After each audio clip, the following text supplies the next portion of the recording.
Swiggy জোম্যাটোতে যারা কাজ করে সে তো আমার বন্ধুই হলো, আমার বয়সী, তাকে ডেকে এনে কেন বিপদে ফেলবো?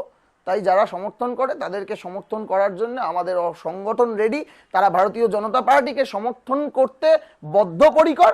তাদেরকে একটাই কথা বলি, কাজটা কর, দিনের দিন একটা দিন তোকে ছুটি নিতে হবে, আর সেই দিনকে জবাবটা ব্যালট বাক্সে ইভিএম মেশিনে দিতে হবে।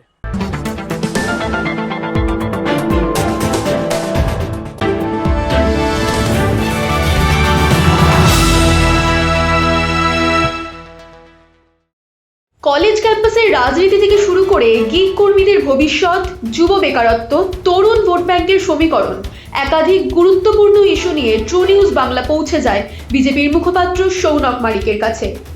সরাসরি প্রশ্নে উঠে আসে বিজেপির কৌশল, সীমাবদ্ধতা এবং আগামী নির্বাচনের রূপরেখা। বাম ও তৃণমূলের দীর্ঘ প্রভাব থাকা সত্ত্বেও বিজেপি কেন কলেজ ক্যাম্পাসের রাজনীতিতে শক্তভাবে প্রবেশ করতে পারল না? দেখুন, বিষয় হচ্ছে যে Bharatiya Janata Party wings of political wings সংঘের, তো এরকম আরেকটি ছাত্রদের আলাদা উইংস আছে সংঘের, সেটা হচ্ছে এবিভিপি, এবং শ্রমিক ইউনিয়ন, তার জন্য বিএমএস, এরকম বিভিন্ন উইংস আছে। তা আমরা সেইগুলোর বাইরে গিয়ে কাজ করি না। আমাদের মতাদর্শ প্রতিষ্ঠা করতে যদি 20 বছর লাগে, আমরা 20 বছর মতাদর্শ প্রতিষ্ঠা করার জন্য লড়াই করি, কিন্তু মতাদর্শের বাইরে গিয়ে ক্ষমতা দখল করাটা, এটা ভারতীয় জনতা পার্টির কালচার কোনোদিন ছিল না, আগামী দিনেও হবে না। কারণ আমরা আমাদের মতাদর্শ যতক্ষণ না জনমানুষের মধ্যে প্রতিষ্ঠা করতে পারি, ততক্ষণ আমরা সেই জায়গায় ক্ষমতায় আসি না। একবার যখন সেই মতাদর্শ, জাতীয়তা বোধ যখন সাধারণ মানুষের মধ্যে, সে ছাত্র যুব হোক কিংবা সুশীল জনগণ হোক, প্রত্যেকের মধ্যে জাতীয়তাবোধ জাগ্রত হলে ভারতীয় জনতা পার্টি এমনি সেই জায়গায় ক্ষমতার মসনদ দখল করে থাকে। এটা সারা ভারতবর্ষ জুড়ে প্রমাণিত সত্য, এবং আগামীতে এটা প্রমাণিত হবে। আর পশ্চিমবঙ্গের যে ইউথ যে যোগাযোগটা ভারতীয় জনতা পার্টিতে কম বলছেন, এটা খুব একটা কম নয়। হ্যাঁ, তবে আমরা অবশ্যই তৃণমূলের থেকে পিছিয়ে আছি এই কারণে, কারণ তৃণমূল যে শিক্ষা ব্যবস্থা তৈরি করেছে, যে শিক্ষা ব্যবস্থায় কলেজে থাকলে শুধুমাত্র তৃণমূল ইউনিয়নই করতে হয়, তৃণমূল ইউনিয়ন না করলে তারা যদি অ্যাটেন্ডেন্সের সমস্যা হয়, সেই অ্যাটেন্ডেন্সের সমস্যা মেটানো যায় না, আর তৃণমূল ইউনিয়ন করলে অ্যাটেন্ডেন্স লাগে না। তো জেনারেলি কি হয়, ছাত্রদের মধ্যে একটা থাকে, যারা কলেজ লাইফ পড়ে এসছে তারা জানে একটা ফাঁকি মারার একটা বিষয় ছাত্রদের মধ্যে এটা থাকে। বর্তমানে আমরা যখন ছিলাম আমাদের মধ্যেও ছিল। তো এই ফাঁকি মারার সুযোগটা করে দিচ্ছে তৃণমূল কংগ্রেস, যে তোমার অ্যাটেন্ডেন্স লাগবে না যদি তুমি তৃণমূল ইউনিয়ন করো, তোমার পরীক্ষায় তুমি ডাইরেক্ট বই নিয়ে ইউনিয়ন রুমে গিয়ে পরীক্ষা দিতে পারবে যদি তুমি টিএমসিপি করো। বর্তমানে বিপুল সংখ্যক তরুণ গিগ কর্মী হিসেবে কাজ করছেন। কুইক কমার্স সংস্থার দ্বারা শোষণের অভিযোগ উঠছে। বিজেপি কেন এখনো এই গিগ কর্মীদের একটি সংগঠিত কাঠামোর মধ্যে এনে তাদের কল্যাণের জন্য আন্দোলন বা পরিকল্পনা গড়ে তুলতে পারেনি?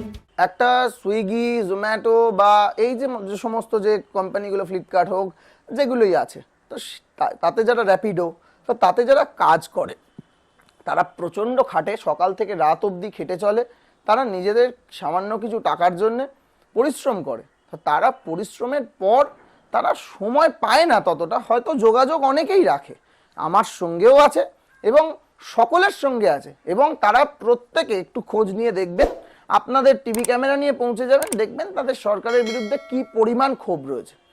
তাদেরকে একজোট করে রাজনীতিতে ব্যবহার করার থেকে আমরা বলি, রাজনীতির দরকার নেই, তোমাদের রোজগারটা আগে, সেই রোজগারটা করো, আর প্রতিবাদটা ভোটের দিন করো। ভোটের দিন সমস্ত কাজ বন্ধ রেখে প্রথমে ভোট দান, তারপর জলপান, এই কথাটা মাথায় রেখে তোমাদেরকে একটা দিন এই প্রতিশোধটা নিতে হবে যে তোমরা কেন কাজ পাওনি, তোমরা কেন আজকে এই রোদে জলে বৃষ্টিতে ঘুরতে হচ্ছে, তোমাদের কোনো আলাদা ইন্স্যুরেন্স সরকারের তরফ থেকে নেই, তোমাদের যে পরিশ্রম, তোমাদের যে কাজকর্মের ধরন, তার সাপোর্টে পশ্চিমবঙ্গ সরকার কোনো শ্বেতপত্র প্রকাশ করতে পারছে না যে তোমাদের জন্য সরকার কি ভাবছে। সরকারের কোনো নীতি নেই তোমাদের জন্য।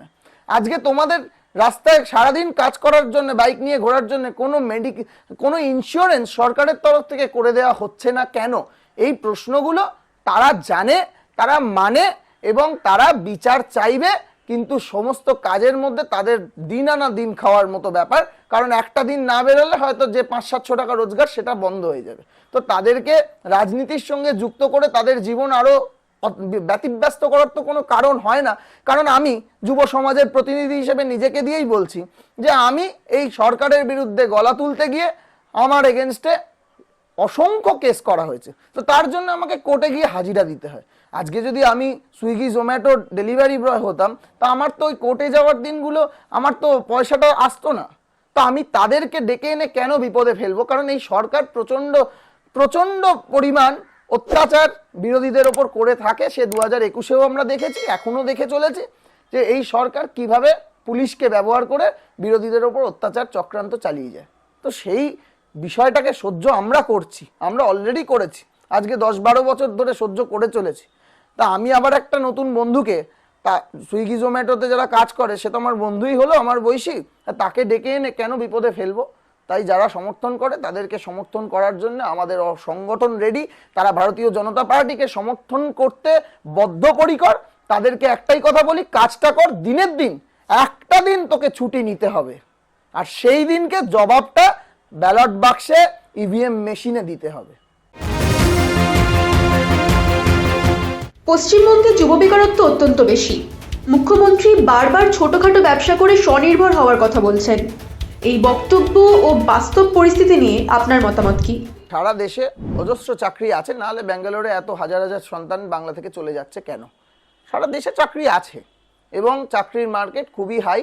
এবং নরেন্দ্র মোদী সরকার যে কাজটা ওরা করেছে, লোকাল ফর ভোকাল বা ইয়াং জেনারেশনকে তুলে নিয়ে এসে বিভিন্নভাবে যে একদম যে অনলাইন পদ্ধতির মাধ্যমে টাকা দেওয়া নেওয়া বা এই যে জিনিসগুলো এখন হয়েছে, তা সেইগুলো সমস্তটাই কিন্তু হয়েছে নরেন্দ্র মোদী সরকারের আমলে। তো এতটা ইজি ছিল না যে পান বিড়ি সিগারেটের দোকানে গিয়েও একটা কিউআর কোড স্ক্যান করে 2 টাকা 5 টাকাও দেওয়া যেত। এটা এখন হয়েছে, এটা তো বর্তমান যুগে ভারতবর্ষ পেয়েছে। তো কাজ এখন সারা ভারতবর্ষে রয়েছে। পশ্চিমবঙ্গে দাঁড়িয়ে আমরা ভারতবর্ষকে দেখতে পাচ্ছি না, কারণ পশ্চিমবঙ্গে যে শাসন ব্যবস্থা সেটা আমাদেরকে ক্রমাগতভাবে পেছনে ঠেলেছে। 34 বছরের সরকারের যে পেছনে ঠেলে দেওয়া, সেটাকে আরও দূরত্ব তৈরি করেছে এই তৃণমূলের আমলে তৃণমূল সরকার। এবং তার ফলে কি হচ্ছে, বৃদ্ধাশ্রমের সংখ্যা বেড়ে চলেছে, কারণ বাইরে থাকছে ছেলে মেয়ে, তার টান বাবা মায়ের প্রতি কমে যাচ্ছে। বাবা মা থাকছে বৃদ্ধাশ্রমে, বৃদ্ধাশ্রমের সংখ্যা দিনের পর দিন 2011-এর পর থেকে ক্রমাগত হারে বেড়ে চলেছে, আর কলকারখানার সংখ্যা ক্রমাগত হারে কমে চলেছে। তো এই যে একটা ভারসাম্য এই পশ্চিমবঙ্গের নষ্ট হয়ে যাচ্ছে। বড় বড় বাড়ি, বাঙালি হিন্দু বাড়ি, ছেলে একটাই, সে বাইরে থাকে, বাবা মা পড়ে আছে এখানে। এ তো আমাদের ডেলিকার দেখার একটা মানে নর্মাল বিষয় হয়ে দাঁড়িয়েছে। এবং সে অনেক খুশির সঙ্গে বলে যে আমার ছেলে বাইরে চলে গেছে, কারণ এইখানে থাকা বা এইখানে রাখাটা এখন মা বাবার খুশির কারণ হতে পারছে না। কারণ এখানে চাকরি নেই, এখানে পয়সা নেই, এখানে পারিশ্রমিক নেই। পশ্চিমবঙ্গে মহিলা এবং 35 বছরের কম বয়সী তরুণ ভোটারদের সংখ্যা সবচেয়ে বেশি। তরুণ ভোটারদের একত্রিত করতে পারলে নির্বাচনে বড় সাফল্য সম্ভব। আগামী নির্বাচনে তরুণদের বিজেপির পক্ষে আনতে আপনার দলের কৌশল কি? বিজেপির একটা পদ্ধতি আছে, সমস্ত পদ্ধতির মধ্যে যুব মোর্চা আছে, মহিলা মোর্চা আছে। যুবকদের যুব মোর্চায় সময় বা টাইম দেওয়ার জন্য বলা হয়, বা যুবকরা যুব মোর্চাটা করে এবং যুব মোর্চা তাদের নির্দিষ্ট কার্যপদ্ধতির মাধ্যমে এগিয়ে চলে। আর যুব থেকে প্রতিবারই এমএলএ বা বিধানসভায় কিছু টিকিট দেওয়া হয়। তো এবং আগেও পেয়েছে, জিতেওছে। তো সেটা বিষয় নয়, বিষয়টা হচ্ছে এই ভারতীয় জনতা পার্টি বা রাষ্ট্রবাদ এই পশ্চিমবঙ্গে কিন্তু খুব সাম্প্রতিক। কারণ তার আগে ছিল, বহু বছরই ছিল, শ্রমিক ভট্টাচার্যের মতো নেতৃত্ব তারা বহুদিন টিকিয়ে রেখেছিল। কিন্তু যুবদের মধ্যে বিজেপির ভাবধারা এটা কিন্তু খুব রিসেন্ট, ভেরি রিসেন্ট, 10 বছর মধ্যে ধরতে পারি। তো সেই যে বিষয়টা, তো সেইখান থেকে উঠে আসতে যুব শক্তি অবশ্যই উঠে এসছে, আগামী দিনেও উঠে আসবে। ভারতীয় জনতা পার্টির নেতৃত্ব দিল্লি থেকে অবজার্ভ করে আমাদেরকে, এবং এটা আমাদের নীতি বা কালচার। আগামী দিনে যদি পশ্চিমবঙ্গ থেকে কোনো নেতা ওঠে বা তার ইচ্ছে থাকে, তাকে দিল্লিতে নিয়ে যাওয়া হয়। দিল্লি অবজার্ভ করে সারা দেশ, এটাই আমাদের কালচার। কারণ ভারতবর্ষকে আমরা এক মনে করি এবং ভারতবর্ষের কেন্দ্রবিন্দু রাজধানী শহর হচ্ছে দিল্লি। সেখান থেকে সারা ভারতবর্ষ পরিচালিত হবে বা হয়, এটা কেন্দ্রীয় সরকারও দিল্লি থেকেই সারা ভারত চালায়, ঠিক সেভাবে বিজেপিকেও দিল্লি থেকেই চালিত করা হয়, কারণ আমরা ভারতের নীতি আদর্শ মেনে চলতে পারি। তো সব কিছু দেখা হচ্ছে এবং এই ডিসিশনটা তাদের হাতে রয়েছে। তারা নিশ্চয়ই বিবেচনা করবেন কাকে তুললে ভালো হয়, কে আগামী দিনের জন্য যথাযথভাবে এই তৃণমূলের মতো একটি অপশক্তির বিরুদ্ধে যথাযথ লড়াই দিতে পারবে, সেটা উপর নেতৃত্ব বিচার করবেন।